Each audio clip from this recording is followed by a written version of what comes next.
wasn't enough to quench the flames of passion and thirst for victory. For you as the captain going into the finals, seeing all that snow out there and such harsh weather condition, what went through your mind? Well, firstly, I would say that nobody wanted to play under that bad weather. And also nobody wanted to watch the game, the final match, under that very, very bad weather. And but we had no choice that time because the difficulties are for the both teams. We have to try our best anyway, whatever happens.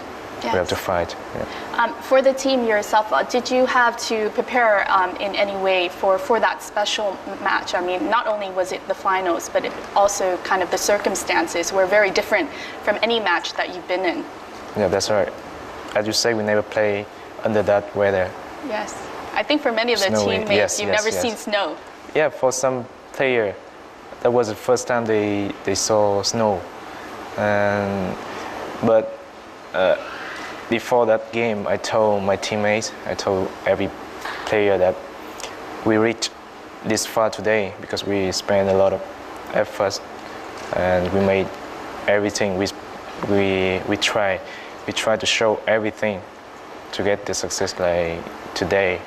And we have just one more step. We can be the champion of Asia. And so why not? Why we don't try our best for that match, even though it's going to be a very difficult match, very different match you never played before. And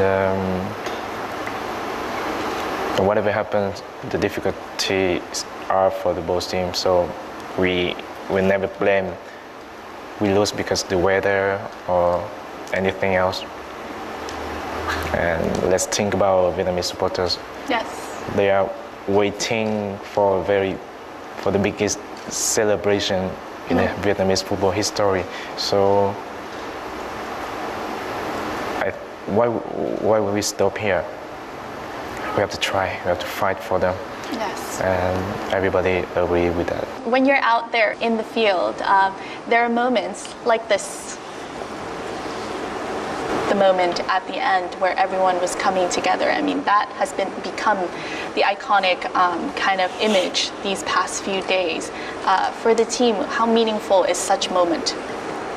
Yeah, as you know, we played the final match under the snowy weather, and that image also also is the image that I like the most. It shows a lot of things: difficulty, passion, effort, and their happiness. Yeah. It was 9 degrees back here in Hanoi. People were shivering, but it was like minus degrees there. I can't imagine actually how hard it must have been. And to kind of lose that at the very last minute when Uzbekistan made that last shot.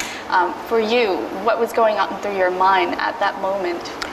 That moment, I asked myself, and I look at the clock, look at the watch of the referee, and I asked how much longer we have. I want to score one more goal to take the equalize. But the time was too short to make it happen. So yeah, I'm kind of sad, you know. Of course, I think the hearts of millions of Vietnamese people sank at that moment, seeing that shot. But you came home still as heroes. For many football fans, tell us about that homecoming. I mean, it was epic. It took you 5 hours to get from the airport to the center of the city, even though it's only a 30-minute journey normally. That's right. I would say that should be one of the best memory, the best moment in my life. And I didn't expect that a lot of people were waiting for us in Hanoi, but when I step on the bus and when I see people around me, millions of people around me, and I asked myself, is it true? Did we just win the trophy or not? But yeah, we were so happy, and I wanted to cry, actually. The incredible journey of the under-23 Vietnam football team at the AFC Championships did not end in China. The footballers and their coaches came home to the full embrace of Vietnamese fans.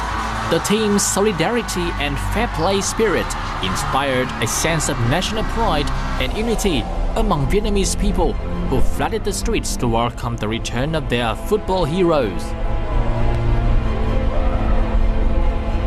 For many football fans, the moment at the end of the match when player Duy Mạnh planted the Vietnamese flag into the snow-deep field and bowed to the audience will always be an unforgettable image.